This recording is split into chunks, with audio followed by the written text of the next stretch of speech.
Welcome in, guys. It is Brad with College SportsCast. John and I, we are here to do another week 41, season 4 of the Big Fuss Show.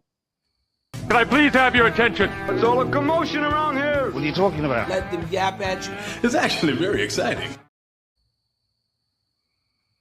Welcome back, guys. It is the Big Fuss Show with College SportsCast. We are here to do this week's episode.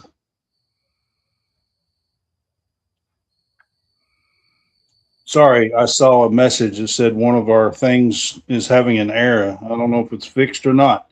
One of our distributions. Anyway, we're here to do this week's episode of the Big Fuss Show. And we're going to be doing a lot of Kentucky stuff this week. We are going to talk about the Protect College Sports Act at the end of the show. So if you want to tune into that, we are going to talk a little bit about that towards the end of the show. All right, John. It says you're not live on Facebook, so I don't know. Yeah, that's why it says I'm go into the event and scroll down and see if it is actually under the event. Yeah, it's there, but it's not live. It's just not showing up live for some reason. I don't know what happened, man. Honestly, these things. Hang on, I'm reading a message.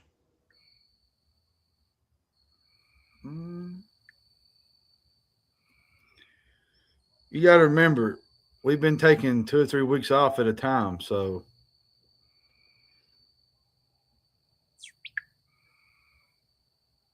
I do not know. It gave me a message. It says they're having trouble streaming to Facebook. This may be an issue on Facebook's end. It's possible to stream. Blah, blah, blah. It says we'll keep trying and let you know. I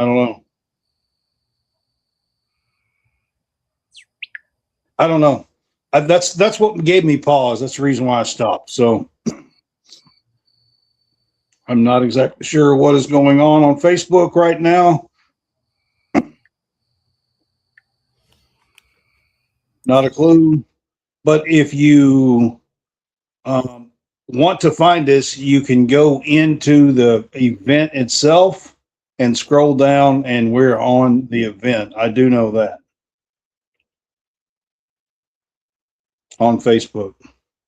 Speaking of Facebook, we did cross over 9,000. Did you see that this week on our page? Yeah, I seen it. It pretty nice. Yeah, we did cross over 9,000 on our page this week. So that's pretty awesome to be able to do that. Yeah, the Facebook is definitely not connected because it didn't even pop up my normal stuff that I say about Facebook.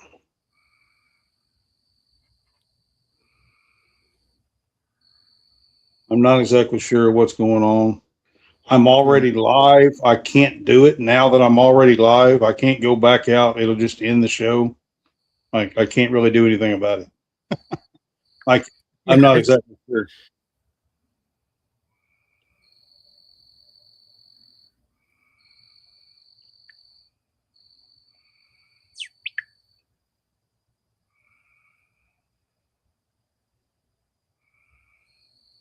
There it is. It just posted on the. Nope, an error occurred. It tried.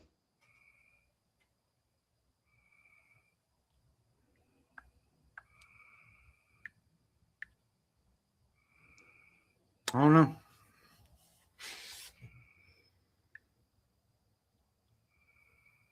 Me either, man.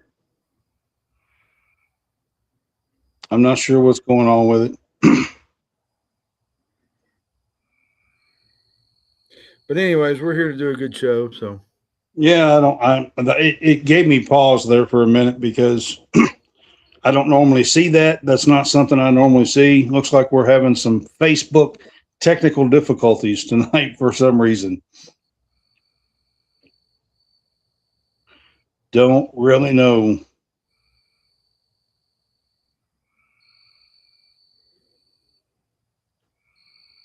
Anybody ask while we're on, John, you can direct them to our YouTube and say we're on YouTube. If somebody sends you a message or something. Yep, that's fine. All right, we're just going to get going anyway, and I'm not sure. We'll just get going with our show. Going to try to keep this a little bit shorter tonight anyway, probably, because we're getting a little bit later start. And to be honest with you, we don't do too many Thursday nights here at College Sportscast. This has been a wild week. We do have a lot going on, and maybe in a month or so, 6 weeks, we'll have some pretty big news. I'm not real sure, but we are working on some things that will help. Brad ain't gonna let the cat out of the bag yet because he's still got a lot of stuff he's got to deal with. Man, I told him I was buried 6 feet to my neck, I think, just a few minutes ago. So. I do want to say this, Milan Momcilovic, about him. Here's the thing, Brad. I think the addition of him, I think they bring Kentucky from a good team into a legitimate Sweet 16 team, okay? Here's the deal. He averaged 16.9 a game at Iowa State, okay? He shot, 48, 49 from three. He led the nation in three-point percentage, and he was one of the top guys in the portal. You know, Arizona was after him. Louisville was after him. I think he come down to Kentucky and Louisville just a little bit, a million less or what Louisville was willing to go. For Mark Pope's offense that kind of thrives on spacing, I feel like he's a perfect fit, Brad. You know, they got to guard him 25 feet from the basket. It opens the floor for, Zoom Diallo. It gives Malachi Marino opportunities to post up. Kentucky lacked last year a proven go-to scorer except for really Oweh. Oweh was the main guy, and Milan gives Pope a guy capable of dropping, 20 points a night.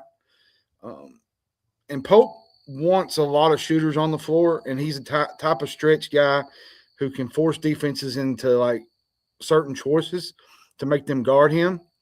But the biggest question I have, Brad, is his defense. Now, nobody's questioning his shooting. The biggest concern to me is whether Kentucky can defend at really an elite level with him on the team. If they get improvement, from Marino, Williams, they should be among the best in the country in offense. And I think you said it best last week when you said this kind of reminds you of the first team they had. Yeah. I mean, for me, John, after all that has been talked about, all that has been said, everything over the last 2.5 months that's been going on, for Pope to stay the course and to land a guy like Milan is amazing, to be quite honest with you, despite everything that has been going on. John, I've already seen preseason wise, there is already talk and some pretty significant buzz that he could be among the preseason All-American teams. Maybe not first team, but second team. You know what I think this does? You look at Zoom Diallo. To me, he could be an all-SEC point guard. It gives Kentucky a floor general. It lacked at times last year. He pushes the tempo. Milan, he becomes pretty much the leading scorer. He makes defense, forces their game plan to change a little bit. The one that I'm really excited about is seeing where Cam goes. Can he provide that extra scoring and perimeter defense? He was hurt a little bit last year. The outlook for me overall with this is the pressure's kind of off Mark Pope a little bit. Last season, I felt like they was trying to establish something. this season it's about results. I mean, you got to finish with Milan in the mix. You got to have a top 15 finish, Brad. You got to compete for an ACC championship. Making the second weekend is another big deal. That's where I wanted to start tonight, John, is, talking about all this.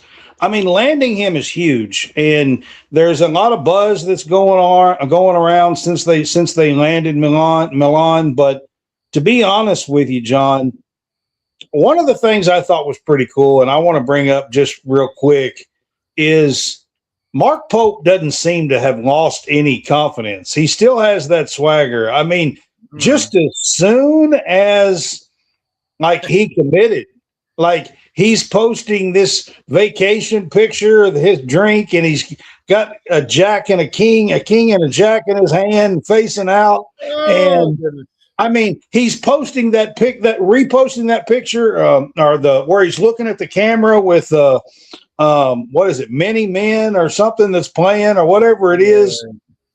I mean, can we just have a quick little kind of funny laugh at Mark Pope's swagger? Yeah, I mean, it's there.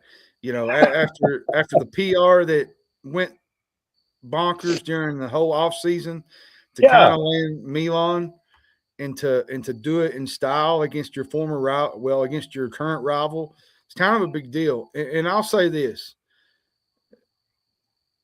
The way he fits Mark Pope's offense, like I said earlier, it's just like a perfect glove. It is. It's perfect. He is the one guy, John. If you remember last year, I kept telling you I just didn't like the construction of the team. I kept saying that over and over. And I'm talking about way early, April, May last year. I was saying that. And this is the type of guy. This is the type of guy that I was talking about that team was missing. Is Momcilovic or whatever his name is. Momcilovic, Momcilovic, I think, is his name. Yeah. I think. And I'll have to practice on that one all season long. You don't want to butcher. Here's the thing. You look at transfers that Kentucky has kind of went through. They had Otega Oweh. They've had all these transfers, Kobe Brea. I think Momcilovic is the highest ranked transfer Kentucky's ever landed. I actually think he'll be more impactful than Oscar Tshiebwe was. That'd be pretty big, John, if that happened. And I say that from a standpoint of scoring, doing all the little things. It's not his shooting that kind of gets at you. It's his size, his length. He can kind of play that stretch four. He's very nimble. He can back you down. We saw a couple plays against Kentucky last year in the tournament where he can back you down and shoot over you.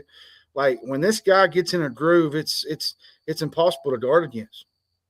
So let's talk about. I got two different things here. I'm going to talk about the starters, and then we're going to run through the rest of the roster. But first, I want to talk about the projected starters.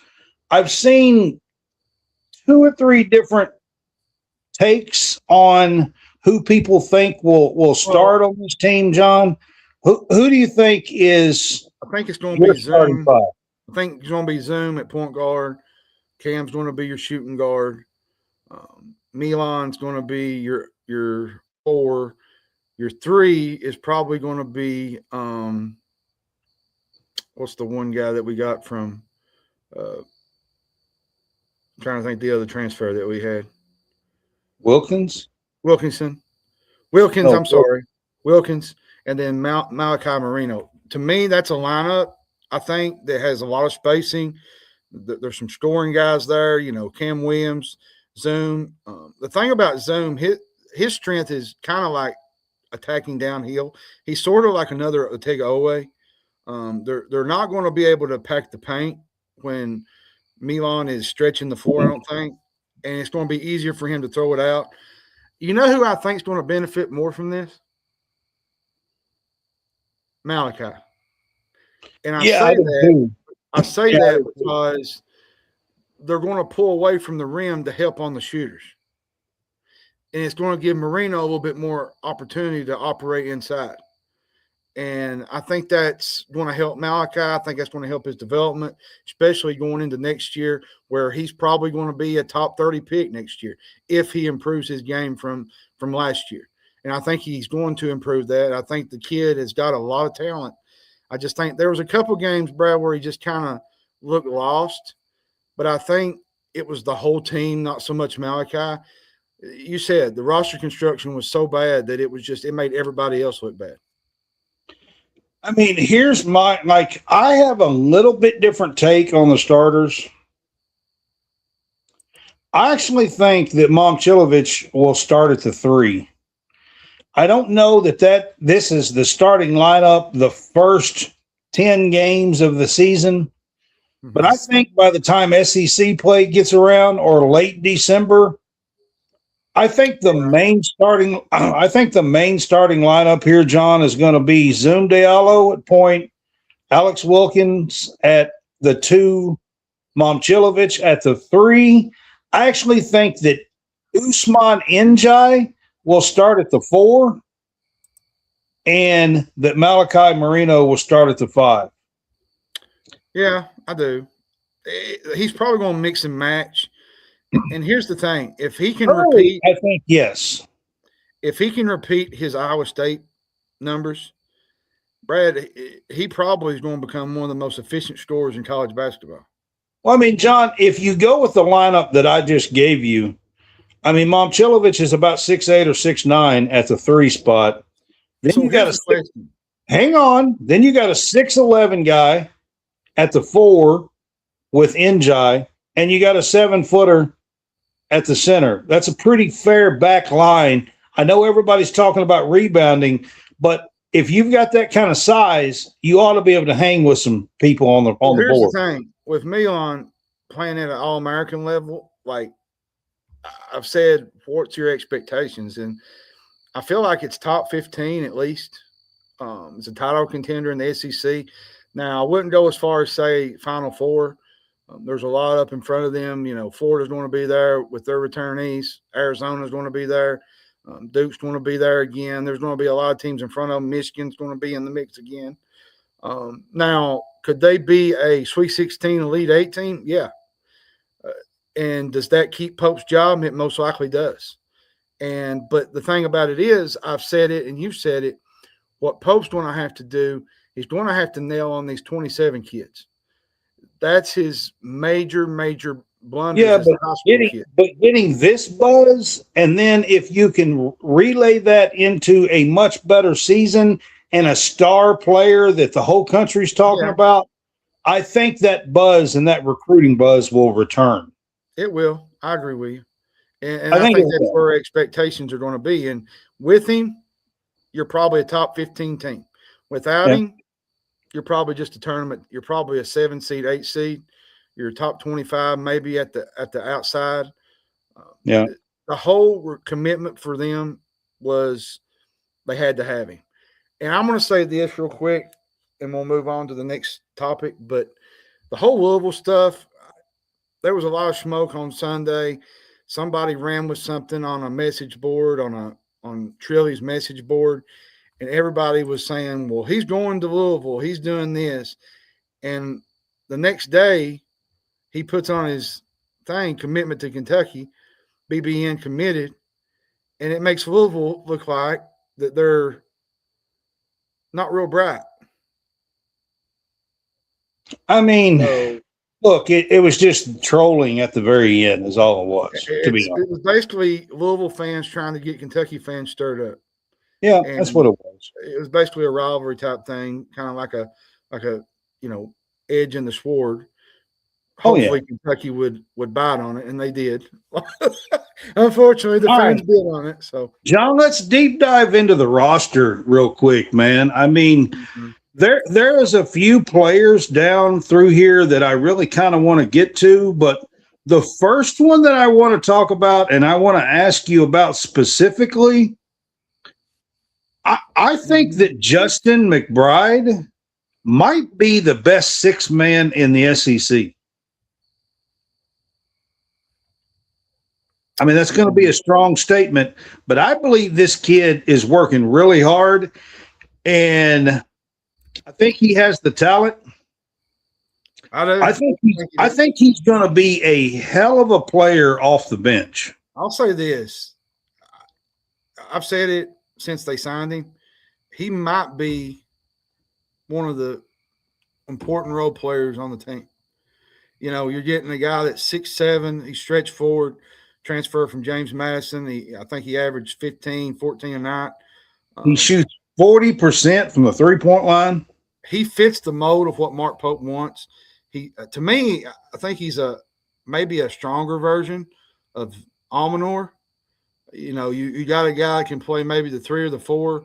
He's a floor spacer who can kind of take defenders away from the basket. He can attack the basket. I think he's going to be much better than Almanor, to be honest with you. To me, you know, he's likely to compete at the wing, and he's probably going to be a forward. And with Kentucky's backcourt, he might begin as a rotation piece, but I wouldn't be far-fetched from seeing that he's going to have a larger role as the season goes. I think he's going to be one of the best big men in the 6 men in the SEC, to be honest with you.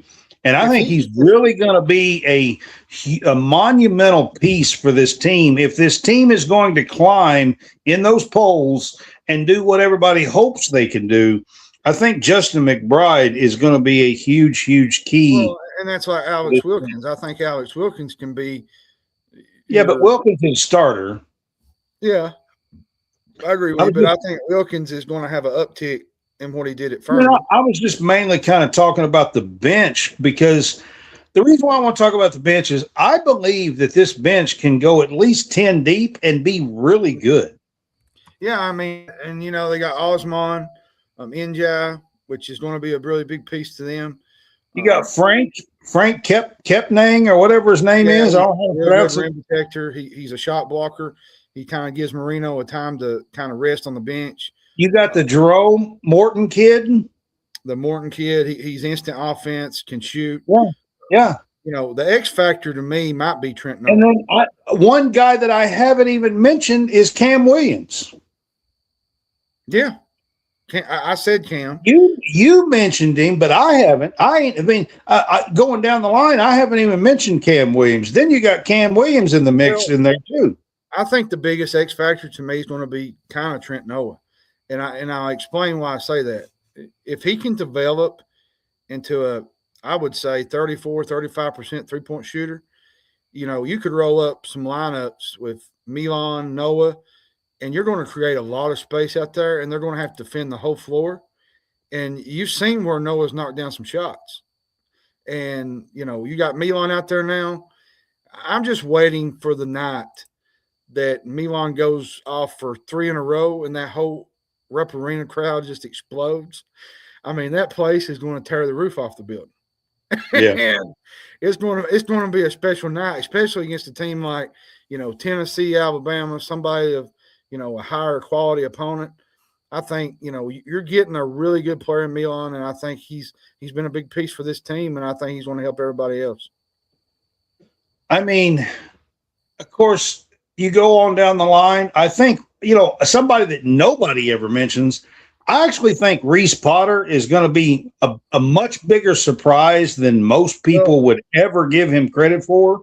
And I think Braden Hawthorne's going to be good. You know, I think Braden Hawthorne off the bench has a really good chance to be a piece on this team, to be honest with you.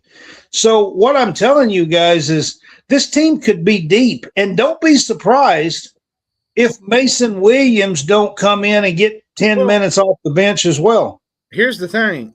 You look at it from the paper standpoint, Kentucky has enough depth, I guess, you know, 9, 10 guys. To me, it is something many SEC teams don't have. You know, you got Momcilovic, Diallo, Marino. You got a really deep bench, and that could be a top 15 team and a really good team. And I think everybody's underestimating this roster, and I'm going to say it straight up while I'm on here. I haven't been the biggest fan of Pope, and I'll be honest with you. I've been critical of him. Brad can tell you. I've went many months upset with what's been happening. I was upset when he got hired. I mean, a lot of people were, even you. I mean, you wasn't happy with everything that went down, but we got to give him a chance. And I feel like this is an opportunity to say, hey, you got this team, you got Milan, you got Milan.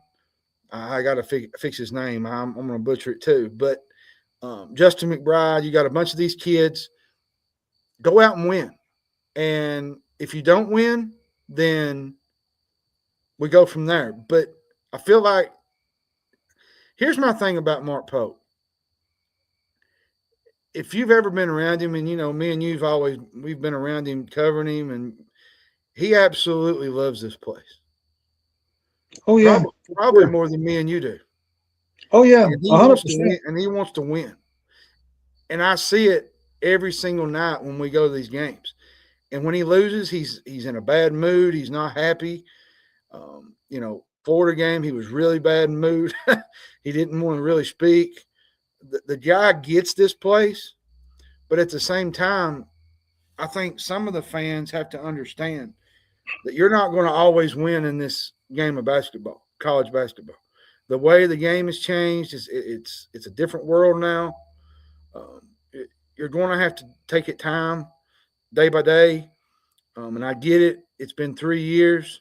But at the same time, the whole landscape has changed, Brad. This is the third year.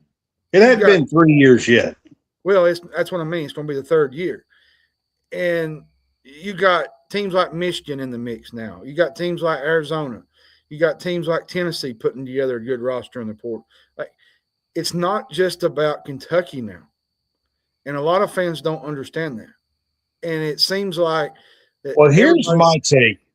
Here's my take, all right? Because I've been very, very critical of roster construction, all right? I have talked about it. I've been very critical of roster construction. And I want to give some credit where credit is due here.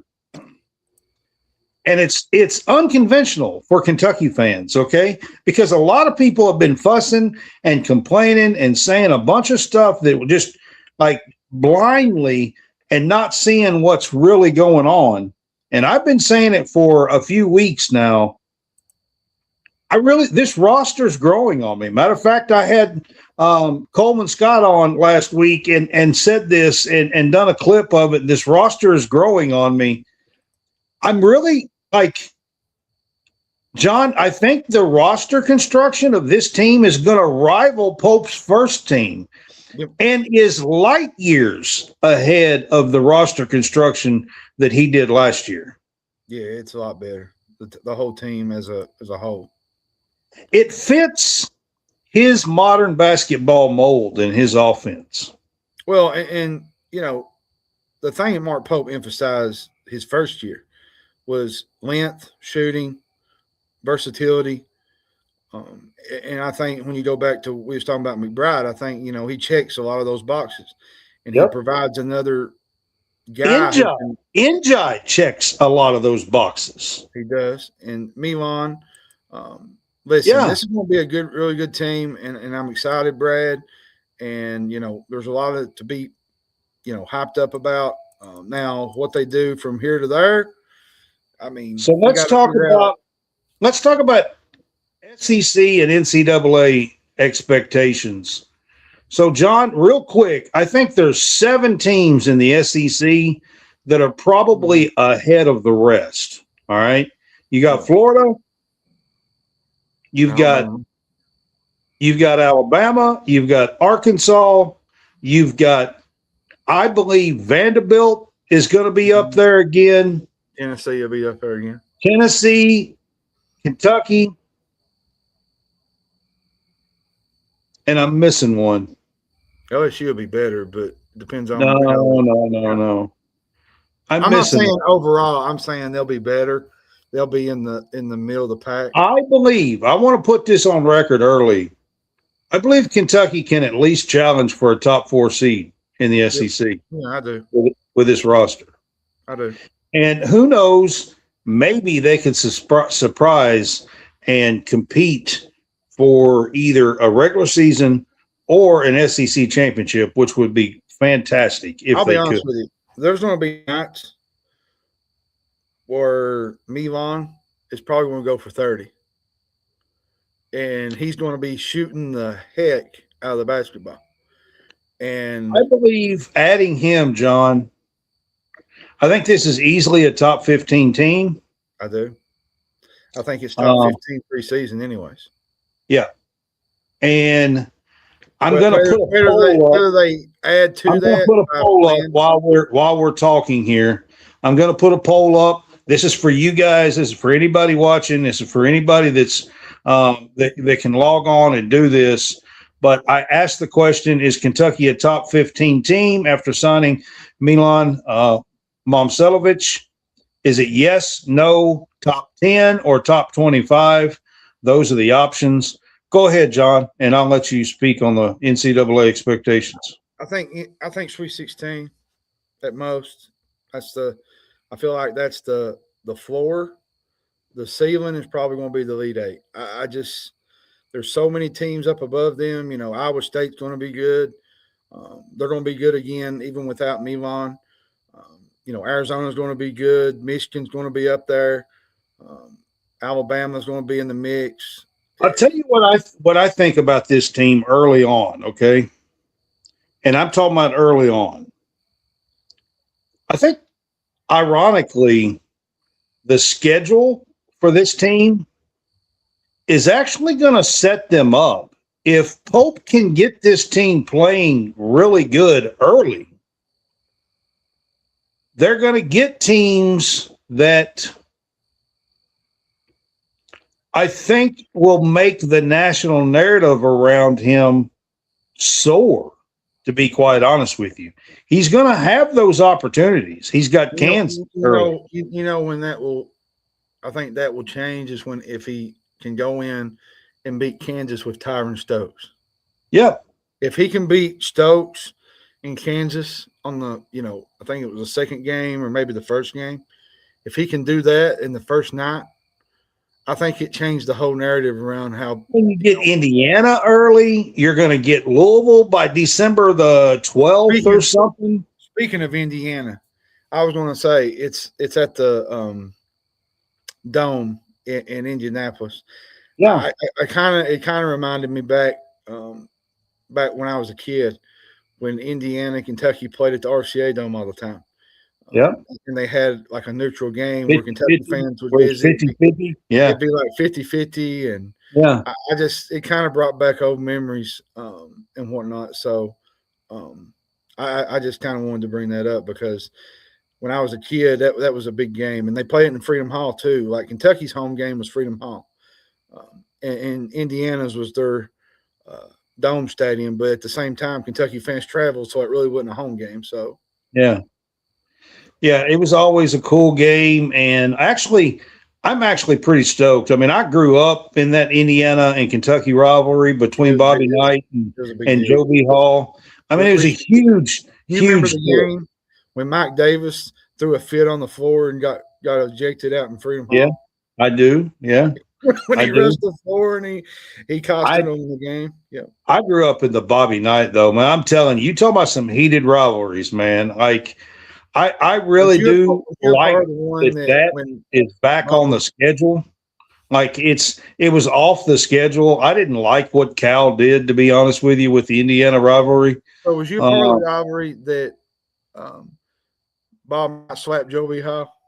Yeah, I mean, I was alive. I don't remember that, but I was alive. Yeah, I'll tell you a funny story. Roger Harden. I used to work with Wildcat Sports Talk, and we used to contact a lot of the players. And Roger Harden can tell you some stories. I'll see if I can get him on.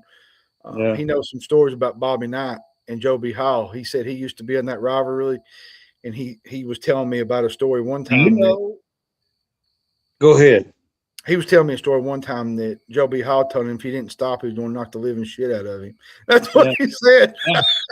So do you know that before that back of the head slap, do you know that him and Bobby Knight were actually really good friends, fishing buddies, and used to hang out away from the court all the time? And do you know that after that hit, that Joe B. Hall never really forgave him for that. Like they never even hardly spoke after that, and played another 10 years.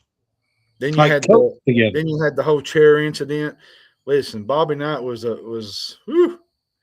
And Kids today, I just- kids today, in that day and age, I don't think they There's would have going to be, I think there's going to be ample opportunities for Mark Pope this year to change the narrative to sky high for him, to be honest with you. Let me ask you this question. Imagine for 1 second, John, that this team beats Tyron Stokes, beats Kansas, beats Indiana, comes along, wins the ACC championship game, whoever we play with that, beats Louisville, and climbs inside the top, I don't know, 8. Yeah. Imagine what the overall outlook is going to look like if this team can do that. It changed. And I want to ask you this while we was on that Bobby Knight. Do you think kids would be able to handle this generation, the type of No. kids wouldn't be able to handle that stuff? No, he wouldn't be able to handle it either. He would lose his mind. Bobby Knight would lose his mind.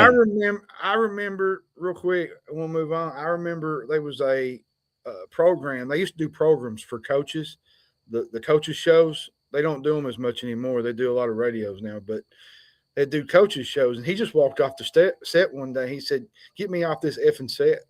Yeah. Oh yeah. Like didn't even say what. Just there is no damn way. You hear me? That Bobby Knight, he would go off on somebody. He would be in jail in today's world. I'm telling you. He would. I'm telling you. There's no way. There's no way. No. All right. We're going to move on. John. Brad was like, yeah, it would happen. It would happen. Yeah, I'm telling you. All right. I am going to hit real quick on Will Stein. You have a little bit of info, and I want to there's talk that Will Stein leads with a 4-star linebacker, and I want you to give a little bit of insight on this. Jalathan Mayfield, he's one of them. He's trending for a 4-star. I think, if I'm not mistaken, he's out of Georgia. And then they have another one, Dominique Black, offensive lineman. Jalathan Mayfield. They're viewed as the favorite right now. He's being recruited heavy by Will Stein. There's Georgia, I think Miami, Oregon. There's a lot of others. Kentucky's just not in this. They're on the cusp. Everybody's saying they're leading in these 2 4-stars over some really good schools, y'all. And there's a lot of momentum here, Brad, that is being described as this is the strongest Kentucky has had in years. This team jumps from very solid to SEC level with this kid. It helps pull even more guys from that region. He's a really big name player. He's very strong. I'm telling you, you build, and you always said it, Brett, the whole quarterback, Narot. You get a kid like Narot to come on board, you're going to get a lot of these other kids to come on board. And I'm telling you, man, Will Stein is doing something I've not seen in Lexington probably ever. And, he got Tristan Hughes earlier, a 4-star safety. There was a lot of other guys, Brady Hull, the Kentucky kid from Pulaski County. There's another kid that a lot of people don't, Tyler Fryman. He's another one, but there's a lot of talk. I'm hearing that we might be leading with Fryman too. Well, there's another thing. From what I heard, isn't he committed to play baseball at Louisville? Yes, I think yes. Baseball. I think that's another thing there that kind of what happens in that little. You can't play both. You can't play really at both places. So to me, he's just not landing these guys, Brad. He's building a lot of consistent 4-star uptick. last week Coleman was on with me, and John had the week off. And we were kind of running through the schedule, and everybody's like, the schedule is so bad, the schedule's tough, the schedule.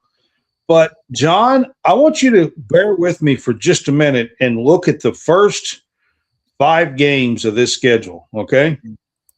And by chance, okay, everybody knows Youngstown State's coming to town. It's what should be in his first game, a nice win, to be honest with you. And game two, here comes the mighty Alabama Crimson Tide to Kroger Field, okay? Don't get no easier. Let's just pretend for 1 minute that somehow, some way, inside Kroger Field, they find some magic and they were to upset Alabama, okay? And let's say they carry that momentum, all right? They challenge A&M on the road, but get beat, okay? But they play a nice game, lose by 7, lose by 10, something like that. Play a nice game, challenge A&M on the road. Then they come back home, they get South Alabama. They win that. Another game that they probably should win. And then let's just pretend they go on the road to South Carolina and use that momentum and beat South Carolina. That would mean that Kentucky and Will Stein could begin the year 4-1 and beat Alabama at home and South Carolina on the road. Yeah, and then you get LSU at home, which will be a tough game. Yeah. But all you need is 2 more wins. You're basically looking at Vanderbilt, Louisville, Tennessee possibly on the road, or Missouri on the road. You're basically got amples of opportunities there. Yeah. And I want to say this, and I know it's early in June, but I feel like Kentucky's going to compete this season in some of these games. Like Alabama, I think they're going to compete. I think they're going to compete in Texas A&M. I think they're going to fall at A&M. I just think they're just – that's fair. I do too. Road game's tough. Now, South Carolina, I think they got a shot to win that one. That's a winnable game. LSU is going to be a little difficult. It's – and then you got Oklahoma on the road, and that's not going to be easy. That's going to be difficult as well. So, yeah, I think they're going to compete this year. I think what you're going to see this year compared to last year and the last few years, you're going to actually see points being put on the board.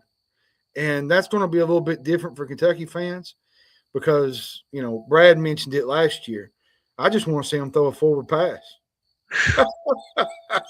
Can we not run the same 1-yard play 4 times in a row? Is that possible?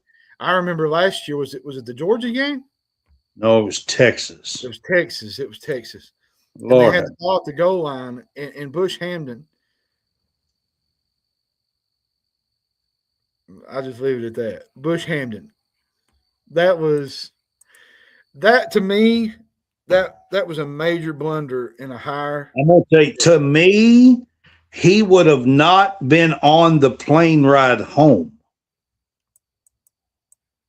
Wait a second. That was in Kroger. It was in Kroger. That was in Kroger.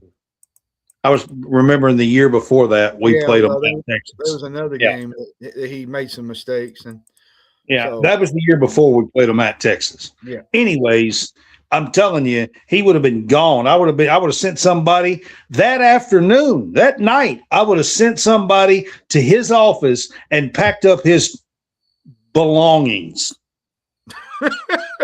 Yeah. And I'm trying to be nice. But like I said, I'm excited about Will Stein. We can move on, but I think he's going to compete this year, Brad. I think he's going to do good. And I just think at the same time, everybody's going to need to kind of temper their expectations because there's going to be a couple of games where he's going to lose. And you're going to have to not be on the like Pope. I mean, it's year one. So chill out just a little bit. Yeah, just a little bit. Yep. But I think he's going to be great. And he's building something special. So, John, I don't know if you kept up with it. It seemed like you were not paying a whole lot of attention to it. I kept up with it. But Kentucky baseball got so close to being able to pull that region out in Morgantown against West Virginia. They beat them the first game that they played 11-9 in late innings. They come back in every game. They won the first 3 games of the regional, and then West Virginia twice, back-to-back days, 9th inning, late in these games. They scored 5 runs in the 9th on the second to last day. And then we don't even really want to talk. I mean, like, here's my questions, John. And this is just for me. And I'm not trying to question Coach Minge because he's a beautiful person, man. Listen, let me finish. Coach Minge is a beautiful person. I mean, and he's done great at Kentucky. And I am not taking anything away from the man. But John, on the night before, when they had a 3-run lead in the 9th inning, 9-6, yep, they were ahead 9-6. Okay, the relief pitcher had been in longer. He had pitched 4 innings. He had thrown 60 pitches. It was his longest stay in a game the entire season. Yeah. Why? In the 9th inning, up 3, why do you leave him in? Yeah, to start the inning off. You're talking about now Adcock. He walked the leadoff batter. Then he walked the next hitter. He had runners on first and second. Then he walked the next one. There was an error. There was a base hit error in there somewhere. Base hit area forced in a run. Sacrifice fly. There was a balk, which tied the game. And then he finally goes and gets the guy. But my question's this: why do you leave him in the 9th inning, up 3, and you can close out the damn series? You know what's really bad to me is West Virginia tied the game without even a hit. Yeah, they did. And, it's still the top of the ninth.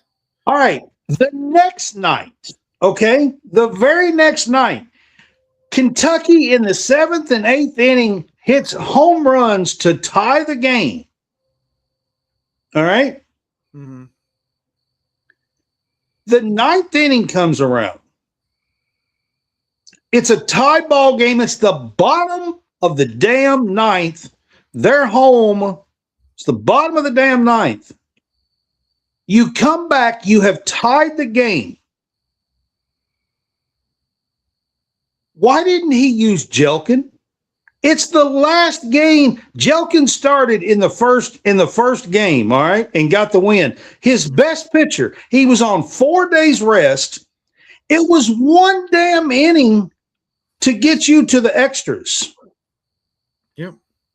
Why not bring your lead dog starting pitcher in to make sure and give you a chance to win this thing?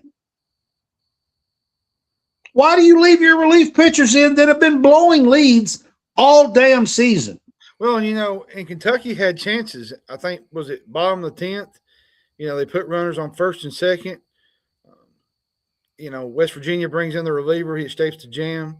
Kentucky left the tying and win run on base. There was so many chances, Brad, in these games and then West Virginia comes off and walks it off, eliminating them. Sad. Really, just sad, man. What really went wrong was this wasn't just one bad pitch. You had the 9th inning collapse, the walks, the balk. Yeah, the balk. You had the missed chance in the top of the 10th to retake the lead.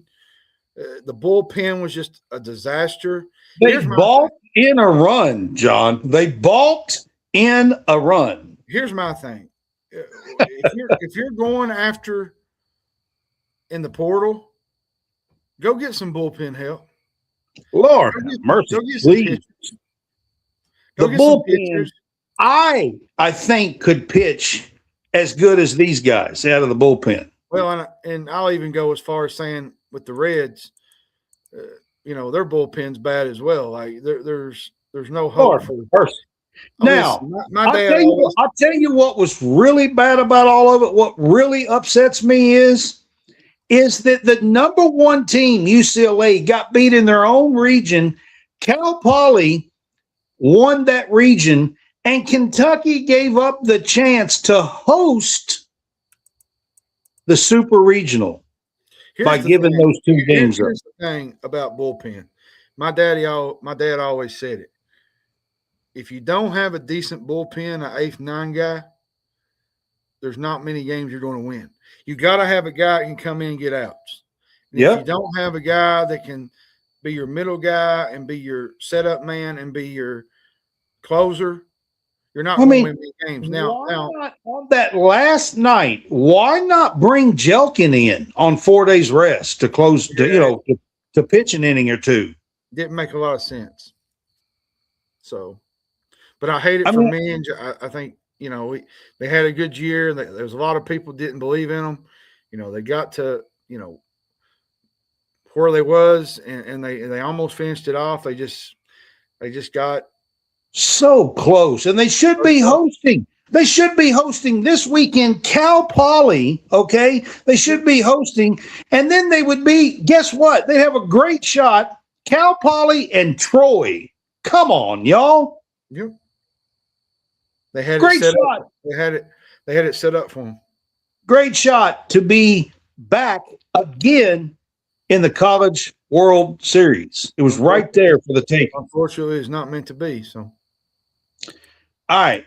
I just had to bring it up because it was a little bit irritating to me, and all that happened 20 minutes before Milan Momcilovic, whatever his name is, committed the other night. I was so mad, and then he committed, and I was like, "Oh wow!" Anyways, John, there's a little bit of rumor mill going around today. I seen some rumor mill on Kentucky's new AD. I don't have any additional names. There was the one guy from Boise State, and John probably can remember his name, but that's not my point here. There's some rumor mill today that it does not look like that Kentucky is going to be hiring anybody from within. I think that's a good move, Brad. That is the rumor today is that they are out looking for not only a AD type guy, but somebody who numbers business wise, who has done that kind of thing for the NIL and for the CEO of this new company, LLC, that they have. Champion. They're not going, like you said, they're not going internal. That the rumor mill is today that it does not look like they are going to be internally hiring and that it's going to come from within. They're wanting to go from a pro sports business executive type background. Yep. There was a lot of buzz that Barnhart had handpicked his successor. They thought that he would influence the final choice, and I don't think that's the case. He has said many times that he's not running the search.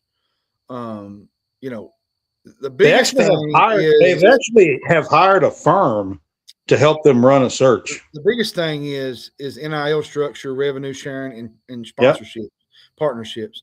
I think they're going to need to hire somebody that knows a little bit about the NIL things. And the business side of LLC and things like that. Well, and you got the NFL, NBA front office experience stuff. Yep. You need a guy like that at Kentucky that knows, the issues at hand. Yeah, I just wanted to bring it up because I know that I think you would like that, and I didn't know if you heard the rumor this today or not. Now, what does this do, coaching wise with Mark Pope? As far as look, I think every coach, if you're not winning with a new AD, I mean you could be up on the block. Every coach, to be honest. Block, yep. So I mean, I'm not saying any certain names, but I think that's a good move. Like I said, not going internal. I think they need somebody outside, Do you somebody remember with the some Boise State's guy? Like he was the AD of the year, like last year or something. I can't remember his name. I didn't hear any names today. The only thing I heard was that it does not look Dickey. like Kentucky. Jeremiah Dickey. I did not hear that they're not going to hire from within. Well, It does not look like. Here's why his name keeps popping up. He helped Boise grow The NIL. through a lot of with the realignment too. Yeah. You saw big jumps in football, basketball. There's a lot of good fundraising there. Yep. He's been linked to, I think, a couple SEC schools, Big Ten. Kentucky's been mentioned and as one of the ones. He's a rising candidate.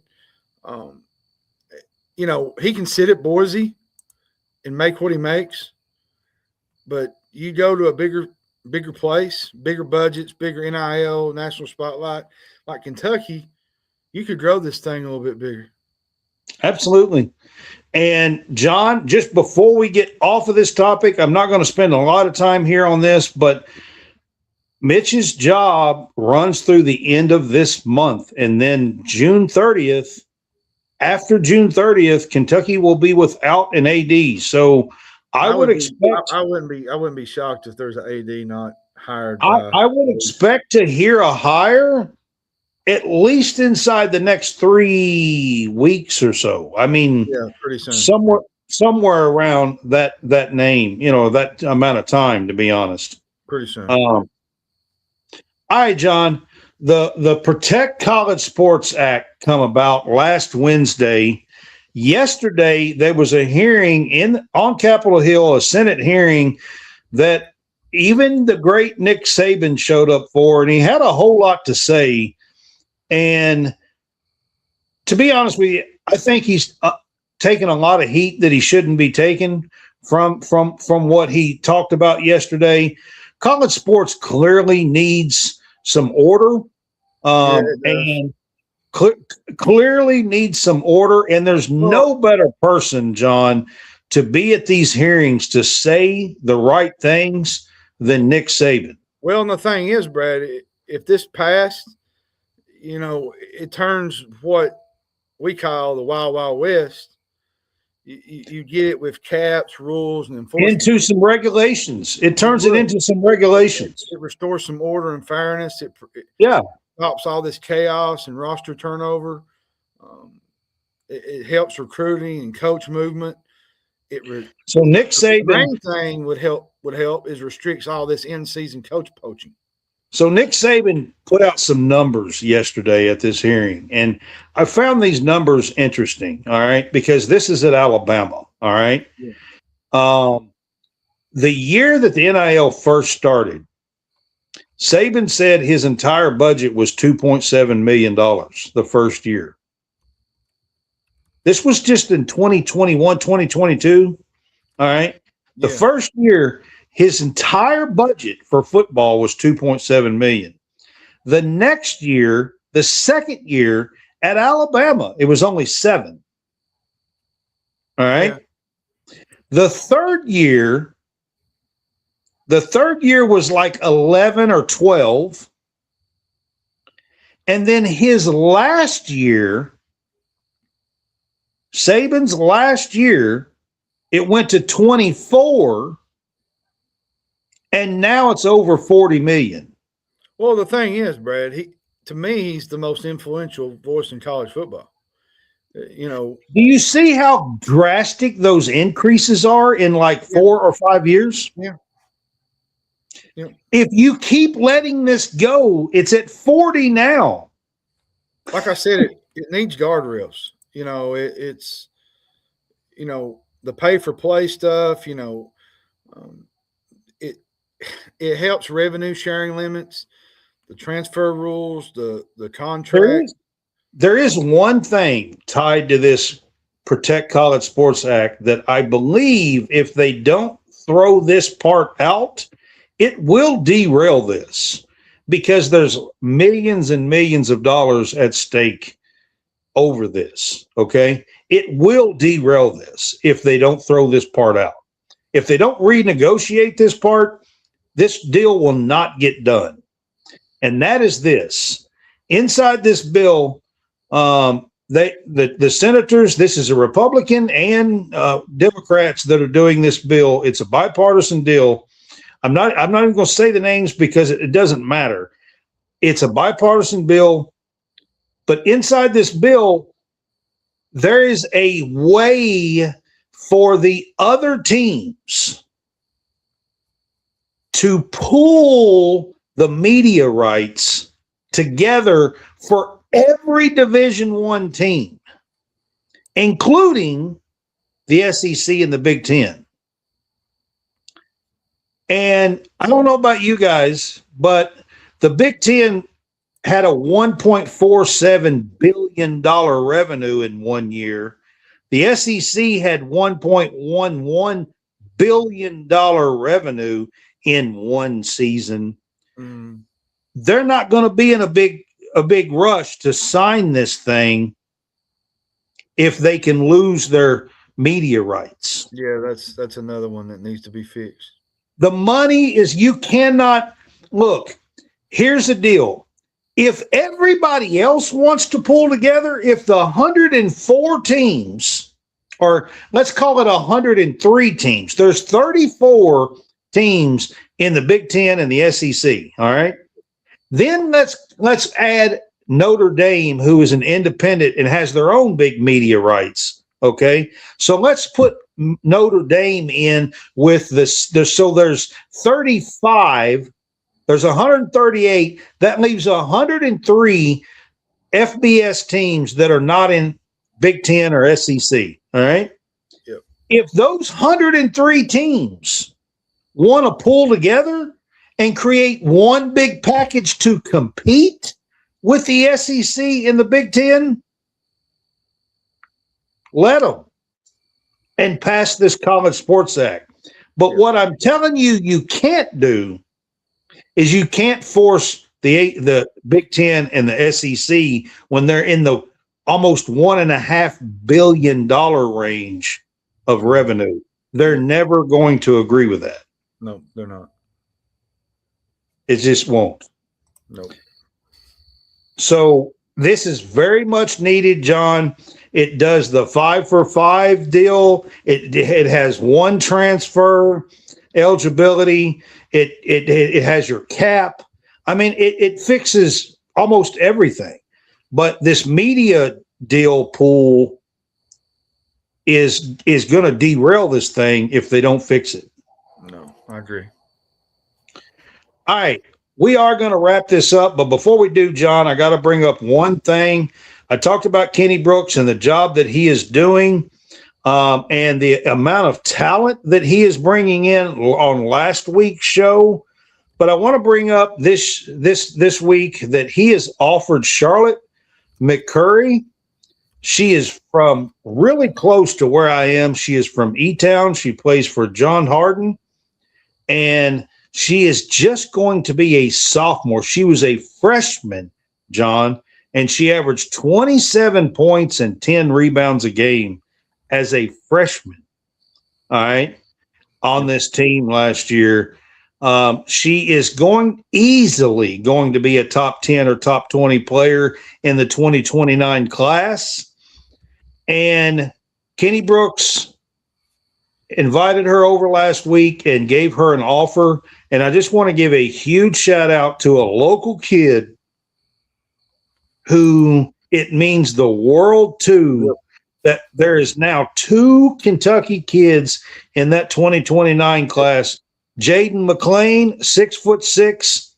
Jaden McClain is another one in that 2029 class out of Ryle and Kentucky and Ryle High School. And I'm telling you, that class is going to be special. Diener from Taylor County is in that class. She's 3rd ranked in Kentucky. And that class, the 2029 class on the women's side, is going to be lit, y'all. I mean, lit. They are going to be fantastic.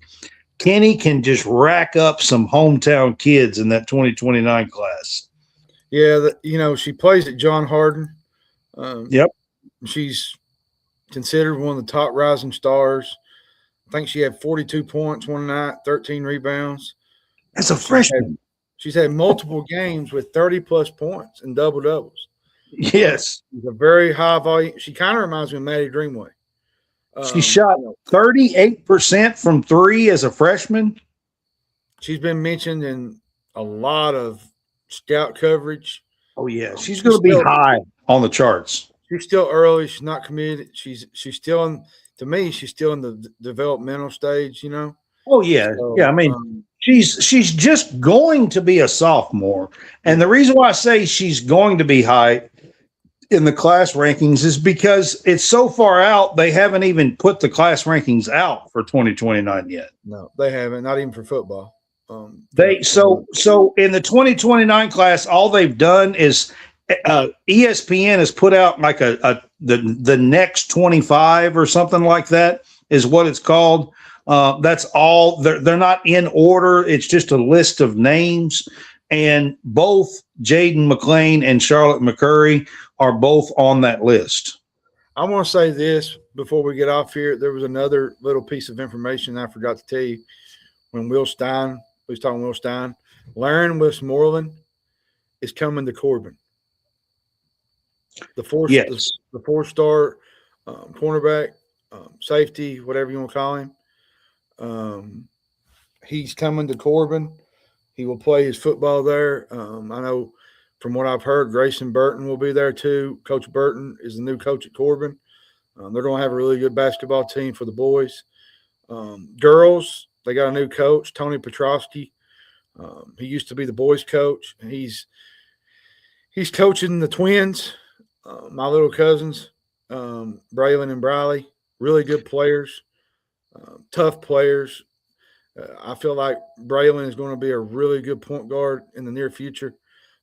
She played last year, Brad, as a seventh grader or an eighth grader on a high school team. Yep, girls do that a lot as a point guard. Yeah, pretty good player. The Twins are. The Twins are really, really good. I'm proud of them. They're doing really good. They had another game today. They're playing all summer, so high school ball is getting in full effect. There's workout programs going on for high school football. Fun time right now. There ain't a lot going on now. There's the NBA playoffs, finals. All right. But I do have some breaking news real quick before we get off the show. Breaking news. It just happened. It was just finished up. The Texas Longhorns have won the softball NCAA College World Series and the national championship. They defeated Texas Tech in game 2 after beating them 7-3 yesterday. They defeated the Texas Tech Red Raiders, Lady Raiders, 4-1 today to win back-to-back softball NCAA championships. And the 2 years that they've been in the SEC, they have cleaned up the softball championship for the SEC. Juggernaut is all you can say between Texas and Oklahoma in softball. I'm kind of shocked that Oklahoma's not there. Yeah. But the Texas how our old friend Steve Black's dealing with this tonight.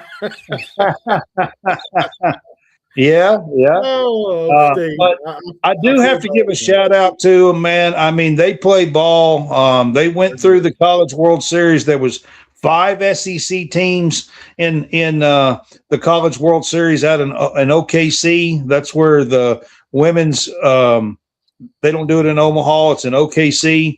And that's where the Women's College World Series is. But what I was saying about Corbin was there's some regional stuff that we could cover with Laren Westmoreland coming to Corbin. I'm going to go to a couple of games and check him out and see what's going on.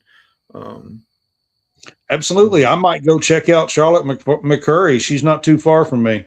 And I would really like to get, if we get a chance in the future, is get Les Dixon on and kind of break down the Corbin football, because they got a really good team coming in next year. Sounds like a plan. Well, they're getting a lot of recruiting. They're getting a lot of recruiting too. They're building, and they got good facilities. I've been by them a couple of times this week. They got a beautiful football field. There's all kinds of things there in Corbin. They're growing every single day. So props to them, the Red Hounds. All right, guys, we are going to wrap this up. This has been College Sportscast, the Big Fuss Show, Season 4. This is episode 76, week 41. We are going to run this at least through June.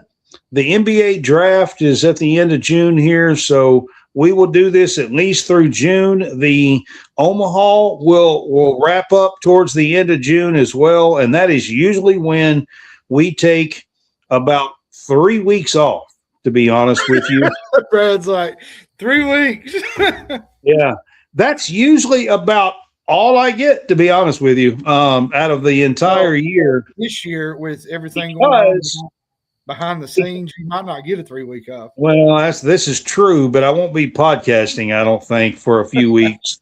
But what I'm going to say is this. SEC Media Days, we are ramping up and hopefully going to have some big news for that. And then it's over. It's July 20th through the 23rd. And I'm going to be honest with you. After the SEC Media Days, I'm probably going to take another 10 days or so before we kick things off around the 1st, 2nd, 3rd of August. So another question, are we going to do the team previews again like we did last year? The conference previews, yep. We will do the conference previews starting in August. It's kind of nice to bring on a media person from those teams. It would. We're definitely going to do the previews, the conference previews. We will run through the SEC, the ACC, the Big 10, the Big 12, and the group of now 6 because the Pac-12 is back. It's back. The Pac-12 will be included in the group of 6 for this year. So we've got exciting stuff coming up. We will be with you for about 3 more weeks, something like that here in June, 3 or 4. And then this fall, Brad is going to pop some big news. I'll be honest with you. If I can get it up and running, we'll do it at the beginning of the seasons here. So, I just got to get things going. But honestly, guys, there's a lot to talk about. There's a lot in the air. There's a lot going on, and it's an exciting time here at College Sportscast. You guys bear with us through some changes over the next couple of months, and we promise we will have some high-quality content and people being a part of it moving forward. Some big people. So y'all have a great summer. Enjoy your weeks. We will be back sometime next week. I'm not promising exactly which day nothing is, but we will do a show each week over the next 3 to 4 weeks. By the way, I've been outside. If you can hear the crickets chirping. It's pretty out here, man. It's like out in the country. And It's nice now. It's not cold. It's not hot. Not hot. It's about just fair Midland. So yeah. All right. Y'all have a great night. We will see you next week sometime for our next episode of The Big Fuss. Y'all have a great week. Have a good one.